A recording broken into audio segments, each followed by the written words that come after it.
Douglas Allen Bickford. It is the 9th of April 2022 at about 9:15 a.m. here. Klamath Falls, Oregon, broadcasting live out of my 105-year-old home here. Klamath Falls, Oregon is my hometown. I graduated here in 74 from Klamath Union High School. It makes me 66. And I am perfectly fine of how I look, where I'm at, and what I am, okay? I am teaching self-esteem out of this book right here, written by Dr. Susanna McMahon. She's got a PhD in psychology. She also has a master's in philosophy. She lives in Madrid, Texas with her husband. She's 73 years old. She wrote this book, was written in the 90s, published in 1992.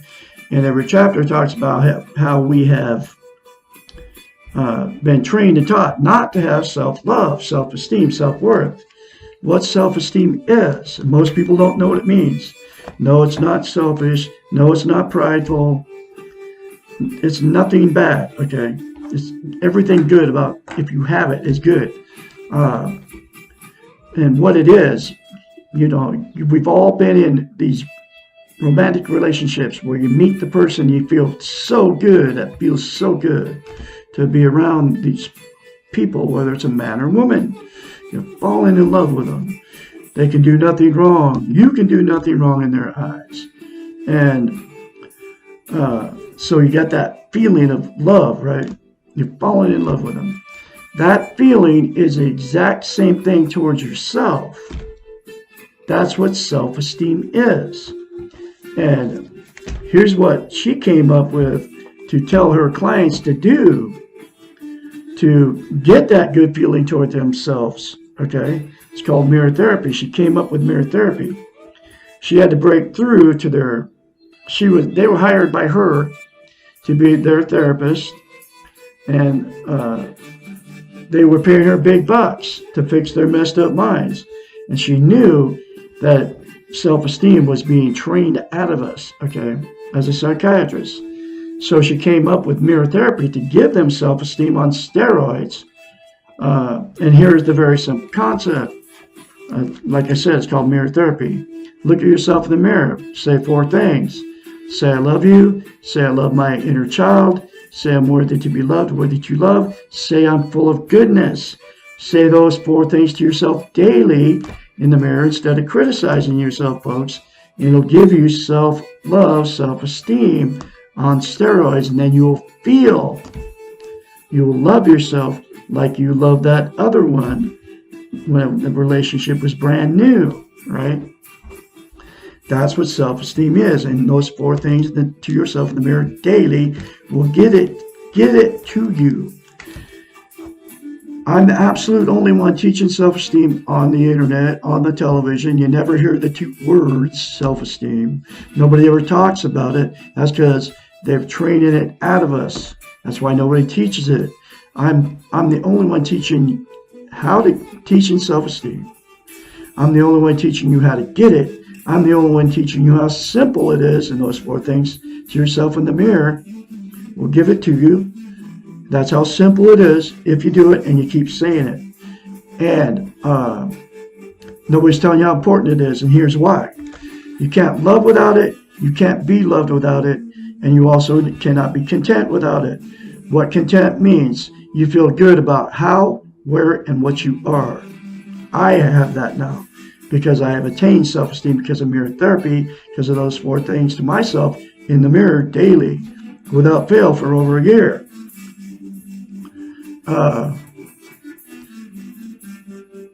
Also, what content means is It's also known as internal peace. You cannot be content without having self-esteem. And it will make you content, and I'll say it again, those 4 things to yourself in the mirror daily. So what happens is people are trying to be content. There's 10 things.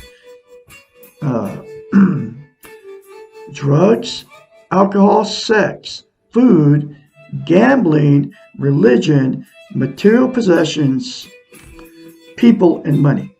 10 things. Okay. Those, and I throw TV in there. Drugs, alcohol, sex, food, gambling, television, religion, another person, material possessions, and money. Yep, 10 things. All those things are called externals. They'll make you happy momentarily, but they'll never make you content. They'll never give you internal peace. Okay? And so people are using all those to try to be content, but the absolute only thing that will make you content permanently is to have self-esteem. You won't be happy all the time, but you'll have this internal peace. Okay? Then you won't have to use all those 10 external things to try to make yourself happy. Okay? Content. And the 4 things to yourself in the mirror, again, I'll tell you, if you say it and you keep saying it, because you have to practice self-esteem. It's like lifting weights. You have to say it repeatedly to yourself every day. No big deal. I love you. I love my inner child. I'm worthy to be loved, worthy to love. I am full of goodness. Less than 10 seconds, folks, instead of criticizing yourself in the mirror. Daily, for the rest of your life. Then the other thing, you can't love or be loved, right?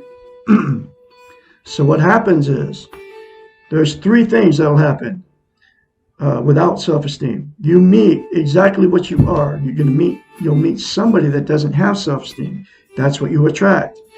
So then that relationship will turn toxic without self-esteem. You've all been married more than once, or you've all had many failed relationships. It's because you went in without self-love, self-esteem. Both parties, the fighting, the arguing, the cheating on each other, just all the stuff that goes on in a bad relationship, okay, a toxic relationship. You've all been in them, okay. If you've had romantic relationships without self-esteem, you've had bad relationships. So they'll turn toxic to each other, and then you'll split up or whatever happens. Because you can't stand. They call that relationship jumping. I'm a relationship jumper. I've been married 4 times because of no self-esteem. Excuse me. Married 4 times with no self-esteem. And there's billions of people on the planet in toxic relationships right now. Because the other thing that'll happen too is you'll stay stuck in a toxic relationship because there's 4 things. You don't want to be a failure. You're afraid to leave. You have nowhere to go.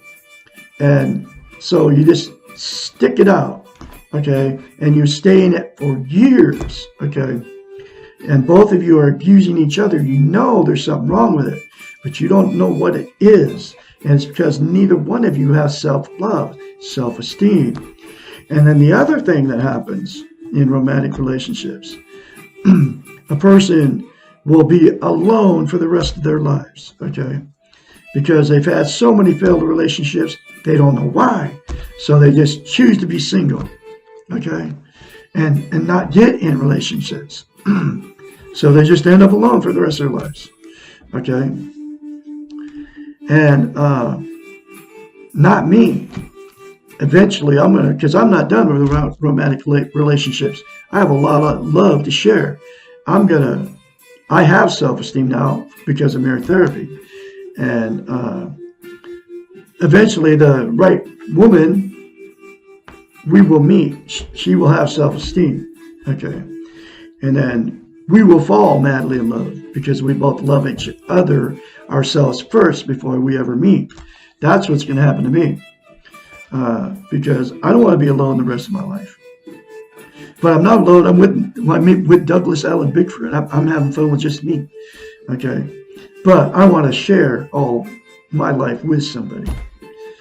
But anyway, so that's everything that'll happen without self-esteem. And you all know what I'm talking about. You've been in many toxic relationships. You're a relationship jumper like me.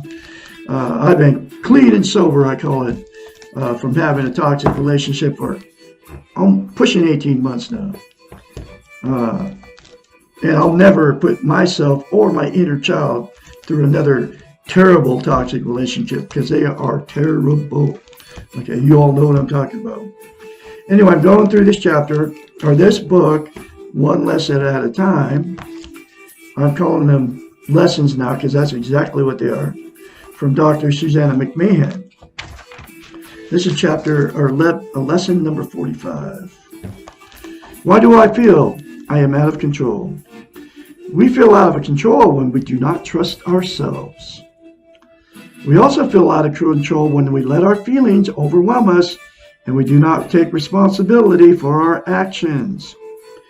Feeling out of control and feeling insecure both come from the same source, a lack of self-esteem.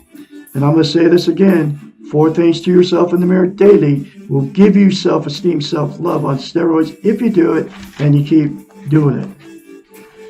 We feel unable to do the best we can, and we often externalize the reasons for our lack of self-control. Someone or something else is responsible for the way we are. We have given our personal power away. We have become reactors to external sources. Next time you feel out of control, think of an elevator. An elevator reacts when someone pushes the button. Anyone can come along and push up the up button and you feel angry, or the down button and you feel depressed. The only way to stop working as an elevator is to put up an out of order sign on your elevator. Stop reacting to what others want you to do. Do not be someone else's victim. No one else has a right to your personal power.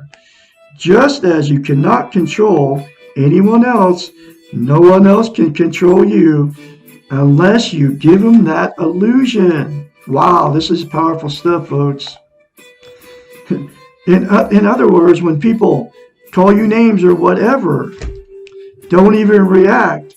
Ignore them because they want you to get angry and fight with them. That's exactly why they say it to you. They're pushing your button. Turn off the power button, folks. Ignore them. This stuff has happened to me, and I've learned from her how to do it. You just don't react to people that push your buttons, trying to make you react by making you angry. You're giving them your power away when you let them do that to you. No one else has the right to your personal power. I'll just read again. Just as you cannot control anyone else, no one else can control you unless you give them the illusion. You cannot be a good elevator because you cannot take other people where they want to go. You can only take yourself where you need to be, and you cannot do this if you feel out of control. You all know that feeling when somebody calls you a name or they say something to you, it makes you mad. Okay, then you want to react. Okay, just don't react. I'm serious, folks, it works. Stop the blame game. Do not blame others or yourself. Be responsible for you feeling out of control because once you get angry, you gave them your power to make you mad, and it's okay to be angry, but you just can't respond back to them by calling them names or whatever. Okay? Don't give them your power. This is what she's explaining here. It is your choice, and now you know that you have other choices. Try something different. Act rather than react. Get out of the victim role and do not allow anyone or anything else to push your buttons. If you know in advance how others are going to act and how they will try to push your buttons, be prepared by imagining that your buttons are out of order. Do something different. Act first before they act. Use your objective eyes to perceive what they are doing and do not internalize their behaviors. What others do is their choice. Ask yourself why they're making that choice. Is it possible that they are as insecure as you and need you to react in order to justify themselves? People who need victims, who need to push buttons in others, are not people who have self-esteem. Self-esteem ones will not take your power, even if you try to give it to them. They will not reinforce your reacting behaviors, but will encourage your taking control of yourself. They will never want you in the victim role. They do not need you to be their elevator. Choose to exert control over what you can control, your feelings about yourself and your behaviors. Get out of the elevator business! Exclamation point. You can do it, folks. You can make the choice not to let them push your buttons when they're trying to push your buttons to make you angry. Okay? Ignore it. Sticks and stones can break my bones, but words can never hurt me. Go with that principle if you have to. And don't react. Okay? You can be angry about it, but go do something else. It's okay to be angry. We all have anger. It's your behavior because of that anger. And by shooting back at something that somebody else made you angry, what they said to you, will just make the whole situation blow up and get out of more control. Walk away. That's what you can do. Anyway, I'll have another chapter for you tomorrow, which is Why Am I So Afraid of My Feelings? Why Am I Depressed? Chapter 46. I can be your mentor when you start going through this change. Call me anytime, day or night. 458-232-5238. I can be your mentor, folks. I can help you and encourage you along the way when you start going through your change, when you start saying those 4 things to yourself in the mirror. You'll have a great day out there, and I'll talk to you tomorrow.